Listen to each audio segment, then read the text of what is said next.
Bonsoir Luc Ferry, merci d'être Bonsoir, fidèle à Ruth. BFM TV, philosophe, auteur de La Révolution de l'amour chez Plon, ancien ministre de l'Éducation évidemment. Olivier Ferrand, fondateur du club de réflexion Terra Nova et tout nouveau député des Bouches-du-Rhône. Merci à tous les deux. Alors on commence par le sommet de Bruxelles, puisque c'est un peu un sommet qui finit pas mal, qui donne le moral aux bourses européennes et qui, peut-être comme sur le terrain de football hier soir entre l'Allemagne et l'Italie, a mis un peu Angela Merkel en difficulté. La presse allemande et surtout la presse italienne a titré Mario 2, Angela 1. 2-1 pour Mario. Est-ce que pour Super vous, Mario. c'est ça, Super Mario, Mario Balotelli et Mario Monti? C'est comme ça qu'il faut le voir? Je crois surtout que c'est une victoire collective. C'est une victoire collective pour l'Europe et pour l'ensemble des Européens sur deux points. L'un, c'est l'adoption du pacte de croissance, grâce pour le coup à François Hollande, qui l'a remis au centre des débats européens. On obtient quelque chose qui est, sans être exceptionnel en termes de volume financier, est une réelle avancée, 120 milliards de plus pour des investissements européens. Certains diront que c'était déjà écrit et qu'il a juste un peu ranimé la flamme. Hein. C'était déjà écrit effectivement dans un rapport de la Commission qui proposait à peu près ça, mais qui avait été enterré par Nicolas Sarkozy juste avant. Et le deuxième élément, c'est le progrès de la solidarité européenne, puisqu'à chaque petit pas, on renforce cette solidarité, notamment via le mécanisme européen de solidarité, le MES, qui aujourd'hui va pouvoir aider directement les banques espagnoles en les recapitalisant, ce qui n'était pas possible jusqu'à présent. Je vous propose d'écouter, avant d'écouter votre réaction, Luc Ferry, François Hollande, qui a fait une conférence de presse aujourd'hui et qui dit « J'avais promis, j'y suis arrivé ». On l'écoute, vous allez me dire si vous êtes d'accord. D'abord, j'avais, dans la campagne présidentielle, annoncé que je voulais renégocier ce qui avait été décidé, au sens d'y mettre ce qui ne s'y trouvait pas, la croissance et des mesures de stabilité et une vision à moyen terme. Je considère que ce sommet a permis d'aboutir à cette renégociation. C'est pour ça qu'il a été long. Ah, bon, pas plus long que d'habitude, en fait, non, mais... il peut être content, mais même si c'est vrai que d'après ce qu'on a pu comprendre, c'est vraiment Mario Monti qui a été l'artisan de ce succès, mais c'est un formidable succès pour Hollande. Moi, je me suis laissé dire de relativement proche d'Angela Merkel qu'en vérité, ça fait longtemps qu'elle avait décidé de lâcher du lest. Pourquoi? Parce qu'elle sait très bien que laisser sortir la Grèce, l'Espagne, l'Italie, ou les laisser en très grande difficulté, c'est une catastrophe pour l'Allemagne. Donc elle a fait monter les enchères le plus longtemps possible, mais elle savait depuis très longtemps qu'elle allait céder. Donc c'est pas totalement une défaite pour elle, loin de là. Non, je crois que ce qui s'est passé est très important, pas simplement pour Hollande, mais je pense que contrairement à ce que dit Madame Le Pen, et d'ailleurs la réaction de Madame Le Pen, quand on y réfléchit, c'est très significatif, puisqu'elle dit que c'est un coup d'État, que c'est une perte de souveraineté. Contrairement à ce qu'elle dit, en vérité, c'est une très grande victoire pour la souveraineté européenne. La vérité, c'est que nos États souverains étaient attaqués par les marchés. La véritable perte de souveraineté, c'était par rapport au marché. Et le seul moyen de récupérer de la souveraineté, y compris nationale, c'était le détour par la souveraineté européenne. C'est ça l'enjeu véritable de ces accords. Et là, ça va véritablement dans le bon sens. De la politique sur la finance ? Bien sûr, c'est un petit pas, il ne faut pas rêver, voilà. Mais c'est un petit pas très important. Et encore une fois, c'est un paradoxe que le Front National et les souverainistes ont toujours du mal à comprendre, y compris la souveraineté nationale française aujourd'hui, face au marché, elle passe évidemment par ce détour d'une véritable souveraineté européenne. Et à terme, qu'est-ce que préfigure notamment le deuxième point, qui est la recapitalisation bancaire, qui est évidemment le plus important. Il préfigure un ministère des Finances européen.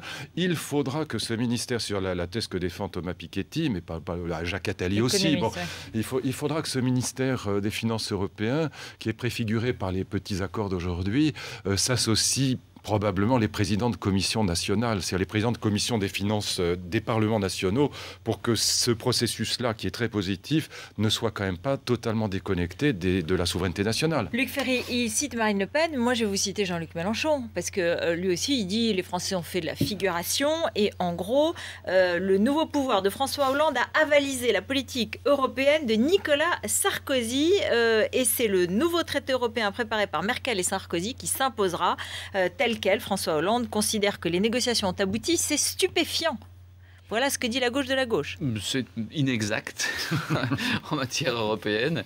Ça lui arrive souvent à Jean-Luc Mélenchon. C'était quoi le fond du débat? Les Allemands sont d'accord pour plus de solidarité, ce qui veut dire que c'est eux qui vont faire des chèques aux pays en difficulté, parce que c'est eux aujourd'hui qui ont la carte de crédit. Oui, qui ont la carte de crédit, qui assurent cette solidarité financière en Europe. Ils sont d'accord pour le faire, mais ils demandent des gages. Ils disent je veux bien payer, mais je veux pas, je veux savoir où va l'argent et je veux être sûr que ça va pas se reproduire indéfiniment. Mais ils ont raison. C'est assez imparable. Bon, donc ce qui est demandé, c'est d'un côté plus de solidarité, ce que demandent les pays en difficulté, et de l'autre côté plus de contrôle via une intégration budgétaire européenne plus poussée. On y va. Tout le monde est d'accord sur le point d'arrivée. Il y a deux questions. Sur l'intégration, est-ce qu'on va vers une intégration technique? Vous dites pas fédéralisme, hein, vous dites si. intégration. Non, je veux dire, parce que c'est un gros mot, fédéralisme. Il ne faut surtout pas le dire. Regardez mes lèvres. Fédéralisme. Je ne suis pas sûre. Hein. Europe fédérale. Il y a deux types d'intégration possibles. Il y a l'intégration technique. On confie à la Commission européenne le rôle de chief whip et de dire qu'un budget national doit être retoqué. Ça, c'est pas possible. On ne peut plus continuer à faire cette Europe technocratique-là, où des instances techniques qui ne sont pas démocratiques, qui donc ne sont pas responsables devant les citoyens européens, peuvent remettre en cause des décisions démocratiques, notamment parlementaires. Ça n'est plus possible. C'était le mode de fonctionnement de l'Europe jusqu'à présent. Il faut que ça cesse. Le déficit démocratique part de là. Il y a l'autre intégration qui est, elle, souhaitable et possible aujourd'hui, qui est l'intégration politique. Oui, l'Europe fédérale, il faut que l'exécutif de l'Europe, ce qui est aujourd'hui la Commission européenne, cesse d'être technique pour devenir démocratique, c'est-à-dire soit responsable devant les citoyens européens. Il n'y a pas que ça, je suis d'accord avec ce que dit Olivier, mais il n'y a pas que ça. Pourquoi on ne peut plus rester comme ça? C'est ça qui est important. Quand j'étais gamin, il y avait un groupe qui s'appelait Socialisme ou Barbarie, qui était animé d'ailleurs par des gens très intelligents, Claude Lefort, Castoriadis. Bon, aujourd'hui, moi je dirais Europe fédérale au déclin. Mais pourquoi c'est devenu absolument urgent et indispensable? C'est parce que nous sommes maintenant dans la mondialisation, l'entrée de l'Inde et de la Chine nous pose des problèmes d'inéquité considérables. Et par rapport à cette entrée de 2,5 milliards d'Indiens et de Chinois qui sortent de la misère et qui évidemment nous pose des problèmes énormes parce que les coûts de production des entreprises chinoises sont 25 fois inférieurs aux nôtres, nous ne pouvons plus nous permettre d'avoir une Europe non politique. Ça n'a plus de sens. Pour peser dans la mondialisation. Voilà, pour peser. Pour être un acteur dans la mondialisation. Il faut une politique économique sociale, mais aussi une politique de taux de change. Et aussi, c'est ça parce qu'on a des valeurs collectives à défendre. Est-ce qu'on n'est pas obligé de passer par une étape de démocratie maintenant au niveau national pour avaliser tout ce que vous dites là? C'est ce qu'a dit Hollande pour le coup. Il faut faire ratifier les décisions qui sont prises par le Parlement. Et au moi, Parlement, donc pas de référendum, pas de... Pas encore. Attendez, le référendum. Pas encore. Là, on est... L'avancée, c'est... Il faut faire de la politique quand même. L'avancée, c'est que... Il ne faut pas aller au casse-pipe. L'avancée, c'est que le mécanisme européen de stabilité soit capable de renflouer les banques espagnoles. On n'a pas encore besoin de passer en référendum pour demander l'autorisation de faire ça. Si on fait le saut fédéral, si un jour on doit faire le saut fédéral, évidemment, ça devra se faire avec les peuples. Mais je suis assez confiant que ce saut fédéral sera plébiscité. Parce que ce qui est rejeté de l'Europe, c'est l'Europe technocratique. C'est qui prend des décisions au niveau européen qui influent sur nos vies. À partir du moment où ce sont des gens élus par les citoyens, ça change absolument tout. C'est pour ça qu'il faut faire comprendre, Olivier, que les maires. C'est pas une perte de souveraineté, mais un gain de souveraineté. C'est vital, ça. Alors ça paraît un paradoxe, mais c'est vraiment le point essentiel. Parce que sinon, en effet, et là, vous avez tout à fait raison, les peuples s'opposeront à une Europe technocratique qui leur apparaîtra comme imposant de la rigueur de l'extérieur. Mais il est évident que si on va dire, Mélenchon devrait le comprendre, parce que lui qui a comme adversaire absolu les marchés financiers, il devrait bien voir que sans union fédérale derrière l'euro, il y aura pas, sans un souverain derrière l'euro, les marchés financiers gagneront à tous les coups. Je veux dire, c'est une évidence. Bon. Et donc là, il faudra faire comprendre ça au peuple, et on n'est pas obligé non plus d'être fou en politique et de recourir à un référendum quand on est sûr de le perdre. On élit les maires. C'est terrible ce que je dis, mais c'est vrai. On élit les maires, on élit les présidents de conseil général, on élit les présidents de conseil régional sans que ça porte atteinte à la souveraineté nationale. De la même manière, élire ou faire élire via une démocratie parlementaire le président de la Commission européenne pour le transformer en Premier ministre européen politique ne portera pas atteinte à la il y a souveraineté quand même un nationale. sacré problème. Hein, je vais pas dire, je demandais l'autre jour à un ancien Premier ministre, je ne dirais pas son nom, quel était le nom du président du Parlement européen. Il était incapable de me répondre. Ça, c'est un vrai souci. Il s'appelle M. Schulz, je le dis quand même. Mais il faudrait que aussi cette Europe soit incarnée.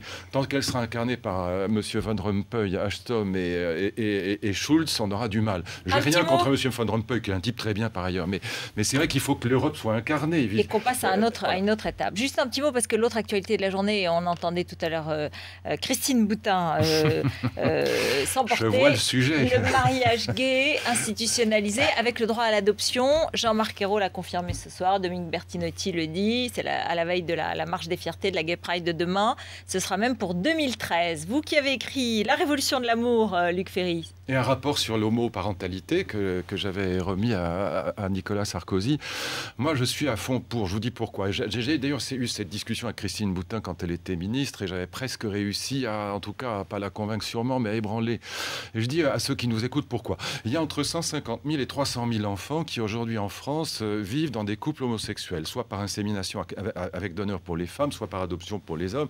Et dans la législation actuelle, dans l'état de la législation française, seul un des parents, l'adoptant, a des droits. En cas de décès de ce parent, l'autre n'a pratiquement aucun droit. C'est totalement... Dans l'intérêt de l'enfant, c'est une honte. Et donc, moi, j'ai eu le raisonnement exactement inverse à celui de Nicolas Sarkozy, qui disait « Je veux pas du mariage homosexuel parce que je veux pas de l'adoption ». C'est exactement l'inverse qu'il faut dire. Parce que je veux l'adoption plénière, je veux pas que des enfants risquent... Donc, vous dites c'est pour le droit des enfants et c'est pour la protection des enfants. C'est le meilleur argument. J'en rajoute un deuxième immédiatement. Nous avons autorisé la sexualité aux homosexuels et c'est relativement récent. Ne leur refusons pas l'amour. Je suis absolument convaincu que les homosexuels sont parfaitement capables d'élever des enfants aussi bien, et j'ajouterais aussi mal que les autres. Un tout petit mot, on a fini. Vous êtes d'accord, tout va bien. Absolument, sur le Terranova milite depuis de nombreuses années. J'avais milité avec Dominique Strauss-Kahn sur ces sujets-là il y a maintenant 10 ans. On a fait bouger les lignes en 1984. Et c'est une absolue évidence que le mariage aujourd'hui reconnaît l'amour entre deux êtres, qu'ils soient du même sexe ou de sexes différents. Et pour l'adoption, je rejoins Luc. La prochaine fois, on fera un débat entre Christine Boutin et Luc Ferry. Oui, ben voilà. Merci beaucoup.